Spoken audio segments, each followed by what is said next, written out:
Hello friends, स्वागत है आपका यूट्यूब चैनल ज्ञानवीर 71 में। आज हमारी TGT non medical commission maths के लिए क्लास रहेगी फोर्थ। पहले वाली 3 क्लासेस आप चैनल की प्लेलिस्ट में जाके देख सकते हो। सबसे पहले हम करेंगे यूनियन को। इसको मैं एग्जाम्पल की सहायता से समझाती हूँ। जैसे 2 सेट ले रही हूँ मैं, इसके एलिमेंट ले रही हूँ 2, 4, 6 और 8। उसके बाद एक और सेट ले लिया, उसके एलिमेंट हो गए हमारे पास 6, 8, 10 और 12। तो अब हमने करना है ए यूनियन बी। ये वाला साइन जो है वो यूनियन को रिप्रेजेंट करता है, तो ये आपने याद रखना है, ये यूनियन का साइन रहेगा हमारे पास। तो ए यूनियन बी क्या करते हैं हम, जो ए और बी सेट के एलिमेंट हैं उनको इकट्ठा करके लिखेंगे।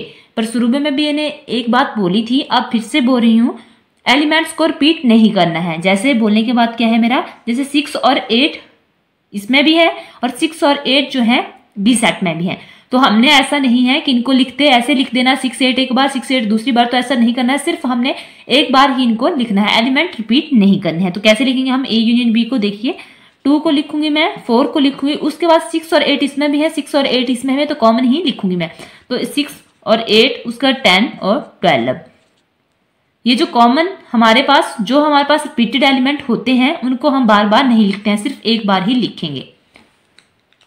तो ये हो गया हमारे पास यूनियन। यूनियन में हम सेट ए और सेट जितने भी सेट दिए गए होंगे उन सभी के एलिमेंट्स को जो है इकट्ठा करके लिखते हैं। बस एक शर्त पे कि उनमें अगर एलिमेंट रिपीट हो रहे होंगे तो उनके रिपीटेड एलिमेंट को सिर्फ हमने एक बार ही लिखना है, चाहे वो 10 बार क्यों नहीं रिपीट किए गए होंगे दोनों सेट्स में, चाहे एक ही सेट में। हाँ, अगर ए में ही 6 दूसरी बार होता तब भी हमने 6 एक बार ही लिखना था। रिपीटेड एलिमेंट बार बार नहीं लिखे जाते हैं, सिर्फ एक बार ही उन्हें लिखना होता है। तो इतना सा था हमारे पास यूनियन। अब आगे करते हैं इंटरसेक्शन को।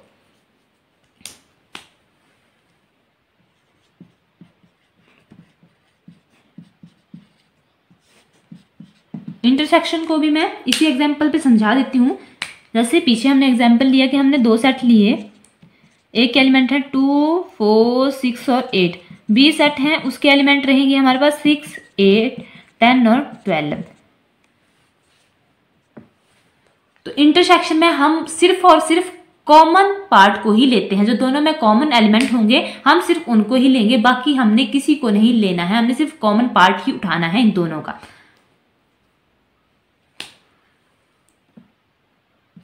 ए इंटरसेक्शन बी, ये साइन जो है वो इंटरसेक्शन को रिप्रेजेंट करता है। ये वाला साइन जो है वो इंटरसेक्शन का साइन है। तो क्या आएगा इनका इंटरसेक्शन आपस में, तो इनमें कॉमन क्या है, ये देखिए 6 और 8 इसमें भी है, 6 और 8 इसमें भी है। तो हमारे पास क्या आएगा 6 और 8। हम दोनों का जो है वो कॉमन पार्ट उठा लेंगे, जो दोनों में कॉमन दिखेगा उसको उठा लेंगे और बस वो लिख देंगे, वो होता है हमारे पास इंटरसेक्शन। तो यूनियन क्या हुआ, हमारे पास सारे एलिमेंट लिखने हैं दोनों सेट्स के, और जो रिपीटेड एलिमेंट है वो एक बार ही लिखने होते हैं, मतलब कॉमन ही उठाना होता है हमने। और इंटरसेक्शन में दोनों सेट्स में जो कॉमन होगा उसको हम लिख देंगे, बाकी वैसे का वैसा छोड़ देंगे। तो वो होता है हमारे पास इंटरसेक्शन। एक बात और बता देती हूँ मैं, जैसे हमारे पास यहीं पे बता देती हूँ, जैसे मेरे पास कोई 2 सेट दिए गए हों, जैसे सेट ए मान लीजिए, इसके एलिमेंट ले रही हूं मैं 1, 2, 3। एक सेट मेरे पास और दिया गया हो, उसके एलिमेंट रहेंगे 4, 6 और 7 ले रही हूं मैं। अब इन दोनों का इंटरसेक्शन बताना है हमें। तो देखिए इसमें 1, 2, 3 है और इसमें 4, 6, 7 है। मैंने क्या बोला है, इंटरसेक्शन में सिर्फ और सिर्फ हम सेट्स का कॉमन पार्ट ही लेते हैं, तो इनमें कुछ भी कॉमन नहीं है। तो इसका दोनों का इंटरसेक्शन क्या आएगा 5। तो जब किन्हीं 2 सेट का इंटरसेक्शन जो है वो 5 आता है, तब उन सेट्स को क्या बोला जाता है, वो सेट कहलाते हैं डिसजॉइंट सेट्स। तो ये आपने जरूर ध्यान रखना है कि जब किन्हीं सेट्स का जो इंटरसेक्शन है वो 5 आता है, तब उन सेट्स को जो है वो डिसजॉइंट सेट बोला जाता है। तो क्वेश्चन जो है वो ऐसे भी आ सकता है जैसे आप मैंने यहाँ पे सामने लिखा हुआ है। तो ये 3 सेट्स की बात यहाँ पे करी हुई है। तो ऐसे क्वेश्चन में देखिए ए इंटरसेक्शन और बी यूनियन सी बताया है उन्होंने टोटल निकालने के लिए। तो सबसे पहले ऐसे क्वेश्चन में हमें आसान रहेगा बी यूनियन सी निकालना, तो हम सीधा बी यूनियन सी ही यहाँ से निकाल लेते हैं। बी यूनियन सी क्या आएगा, देखिए बी में क्या है 7, 9, 11 और 13, और सी में क्या क्या है हमारे पास 11, 13 और 15। तो यूनियन में हम क्या करते हैं, रिपीटेड एलिमेंट को एक बार लिखेंगे और बाकी सारा जो है वो इकट्ठा करके लिख लेते हैं। तो क्या कहा जाएगा 7, 9, इसमें नहीं है 7, 9, 11 है इसमें भी है, इसमें भी है तो कॉमन। उसके बाद 13 इसमें भी है, इसमें तो रिपीटेड एलिमेंट एक बार ही लिखेंगे। उसके बाद 15 आ जाएगा। तो ये आया हमारे पास टोटल बी यूनियन सी। अब इसके बाद जो हमारे पास अभी बी यूनियन सी आया है उसको हम लिख लेते हैं A intersection B union C. A intersection B union C है यहाँ पे, बी यूनियन सी। तो इसको कैसे लिखेंगे, अब हम बी यूनियन सी हमारे पास आ गया है। अब ए को लिख लेते हैं हम। ए क्या है हमारे पास 3, 5, 7, 9 और 11। उसके बाद हम ऐसे इंटरसेक्शन का साइन लगाएंगे और बी यूनियन सी हमने पहले ही निकाल रखा है। वो क्या है हमारे पास 7, 9, 11, 13 और 15। शायद बाहर चला गया, हाँ 7, 9, 11, 13, 15। तो इंटरसेक्शन में मैंने क्या बोला था, हम इन दोनों में सिर्फ और सिर्फ जो है वो कॉमन पार्ट ही लेंगे। तो क्या क्या कॉमन है इनमें, ये मैंने बी यूनियन सी लिखा हुआ है और ये है हमारे पास ए। इन दोनों के बीच इंटरसेक्शन बतानी है। तो देखिए क्या है इन दोनों में कॉमन पार्ट, 3 नहीं है, 5 नहीं है, 7 है, 9 है और 11 है। 7, 9, 11। तो A intersection B union C कितना आएगा 7, 9, 11। बस ऐसे निकालना होता है हमने। तो मैंने दोनों का कॉमन भी, अगर आपको 3 सेट्स दे दिए जाएं तो ऐसे आप निकाल सकते हो। सेट्स कई बार 4 भी दिए होते हैं, डी भी होगा, ई भी हो सकता है, जितने मर्जी सेट्स का दीजिए, बस आपको पता होना चाहिए कि हम निकालते कैसे हैं। जिसको निकालने आता होगा वो फटाफट से ऐसे निकालेगा पहले और फिर उसके बाद में इंटरसेक्शन कर देगा। इससे इजी भी होता है करने के लिए और समझने के लिए भी आसान रहता है। तो ऐसे आपने आगे निकाल लेना है। फिर ये बात करते हैं डिफरेंस ऑफ सेट्स। मतलब जैसे कोई 2 सेट दिए गए हों तो हमने जो है इनमें डिफरेंस निकालना है। तो इसमें एक एलिमेंट लिख लेती हूँ मैं, कौन कौन से है। ये 2 सेट दिए गए हमारे पास। तो एक एलिमेंट है 3, 6, 9, 12, 15, 18, 21। और बी के एलिमेंट दिए गए हैं मेरे पास 4, 8, 12, 16, 20।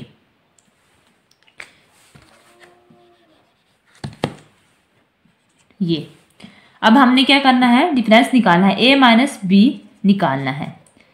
छोटा सा यहाँ से ट्रिक बताती हूँ, करने के लिए इजी रहता है। अगर a माइनस बी दिया होगा या b माइनस जो भी पहले दिया होगा हमारे पास, जैसे यहाँ पे a सेट पहले दिया होगा, b दिया होता, b माइनस a दिया होता, तब भी जो हमारे पास हम पहले लिखते हैं आंसर जो है वही एलिमेंट आ जाता है। बस चेंज इतना करना है, जो ए और बी में कॉमन होगा वो वाले एलिमेंट नहीं लिखने हैं, उन्हें छोड़ देना है। बाकी सारे के सारे एलिमेंट वैसे के वैसे ही आ जाएंगे। तो आंसर जो है इसको आप ओनली ए भी बोल सकते हो। ओनली ए मतलब हमने सिर्फ ए के एलिमेंट लिखने हैं, पर वही एलिमेंट लिखने हैं जो बी के साथ कॉमन ना हो।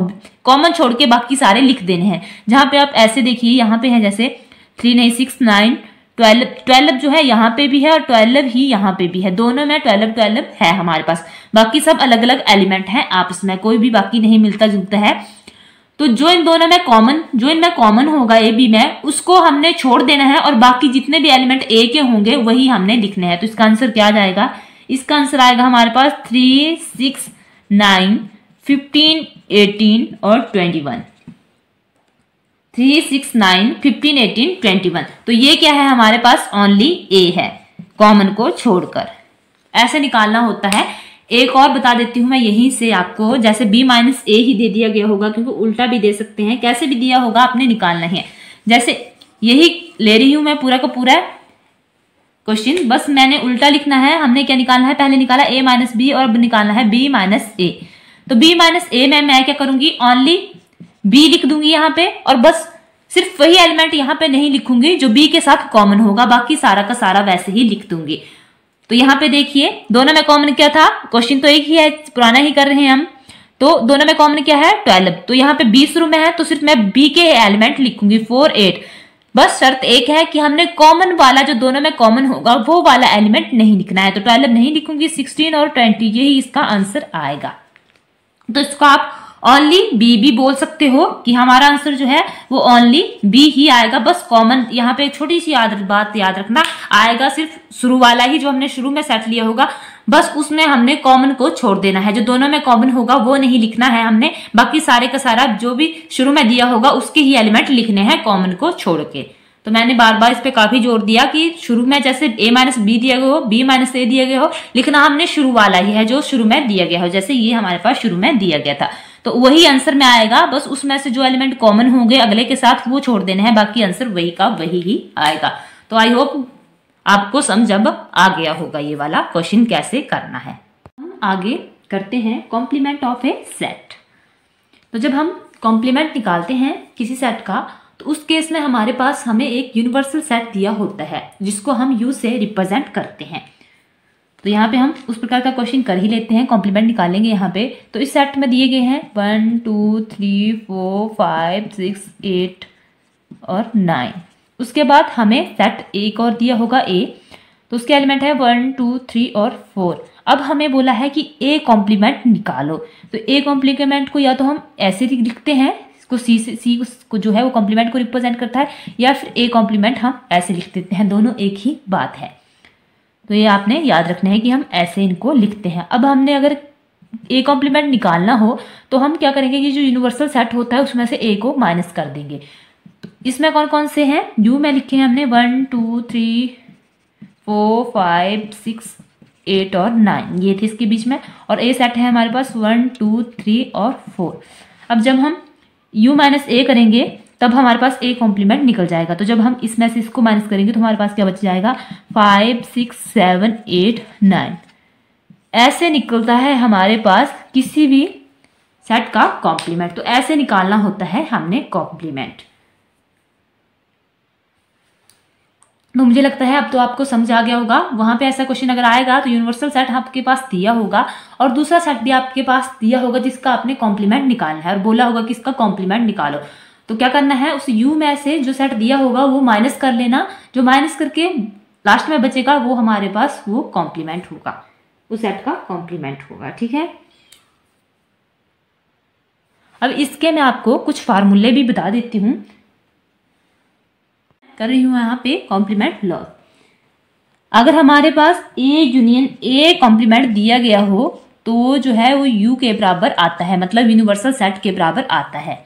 कैसे आता है मैं एक करके बता देती हूँ आपको। आपने ये डायरेक्ट याद कर लेना है। अगर डायरेक्ट याद होंगे तो आप इतना लंबा चौड़ा निकालने नहीं पड़ोगे आपको कि कैसे निकालना है। निकाल के मैं यहाँ पे बता रही हूँ, पर आपको उसका नहीं निकालना है पेपर में इतना बड़ा। हाँ, किसी को फार्मूला याद नहीं होगा तब वो निकाल लेगा, पर अगर फार्मूला याद हो तो उसका एक बेनिफिट होता है कि आपका टाइम वेस्ट नहीं होता है। तो अब मैं बताती हूँ कि कैसे निकालना था। पीछे मैंने आपको यूनिवर्सल सेट बताया हुआ था, वहां पे था 1 2 3 4 5 6 7 8 और 9। उसके बाद ए सेट दिया गया था, उसमें ये थे 1 2 3 और 4। अब जब मैं ए यूनियन ए कॉम्प्लीमेंट निकालूंगी तो ए क्या है हमारे पास 1 2 3 और 4। यूनियन करूंगी, जब हमने ए कॉम्प्लीमेंट निकाला था तो वो आया था हमारे पास 5 6 7 8 9। पता है आपको कैसे निकालते हैं, पीछे मैंने बताया है कि यू में से ए को अगर आप माइनस करोगे, उस जो सेट दिया गया हो उसको माइनस कर दोगे तो उसका कॉम्प्लीमेंट जो है वो निकल के आ जाता है। जब मैं इनको इकट्ठा करूंगी 1 2 4 5 6 7 8 9, तो ये दोनों जब जुड़ेंगे आपस में, मैंने बोला था यूनियन में सारे एलिमेंट्स को जो है वो इकट्ठा कर लेते हैं, चाहे जितने भी सेट दिए गए होते हैं। यहाँ पे 2 सेट थे, उनके एलिमेंट्स को मैंने जो है इकट्ठा कर लिया है। जब इकट्ठा कर लिया है तो ये पूरा जब इकट्ठा करके जो आया वो यूनिवर्सल सेट यू के बराबर ही आया है, तभी ये फार्मूला यहाँ पे दिया गया है। अगर हम ए यूनियन ए इंटरसेक्शन करेंगे तो यू के बराबर आता है। तो आपने फार्मूला अगर आपको याद होगा तो आपके लिए बहुत ज्यादा आसान रहेगा, आपको इतना टाइम वेस्ट नहीं करने पड़ेगा। अगर हाँ किसी को फार्मूला याद नहीं हो, फिर भी ऐसा नहीं कि नहीं निकाल सकता, वो इंसान भी आंसर जो है वो निकाल सकता है। तो ऐसे इसको मैंने फार्मूले को बता भी दिया कि कैसे जो है इसका answer A union A intersection जो है यू के बराबर आता है। मैं लिखती हूं दूसरा लॉस। तो दूसरा क्या है, अगर हमारे पास ए इंटरसेक्शन ए कॉम्प्लीमेंट दिया गया होगा तो वो जो है वो 5 के बराबर आएगा। तो आपने ये दोनों के दोनों लॉस जो हैं वो याद कर लेने हैं। एक और लॉस रहेगा इसका, अगर हम किसी सेट का डबल बार कॉम्प्लीमेंट करते हैं तो हट फिर के आंसर वो सेट खुद ही आ जाता है। अब मैं आपको समझा भी देती हूँ इसको। जैसे हम पुराना ही एग्जाम्पल ले रहे थे अपना, वहां पे था यू यूनिवर्सल सेट था ये, 1 2 3 4 5 6 7 8 9, ठीक है। और ए था हमारे पास 1 2 3 4। अब हमने ए कॉम्प्लीमेंट निकाला था, वो हमने पीछे ही निकाल लिया था, तो मैं बार बार नहीं लिखूंगी कि कैसे निकाला। तो हमारे पास जब ए कॉम्प्लीमेंट निकाला था तो हमारे पास आया था 5 6 7 8 9, ठीक है।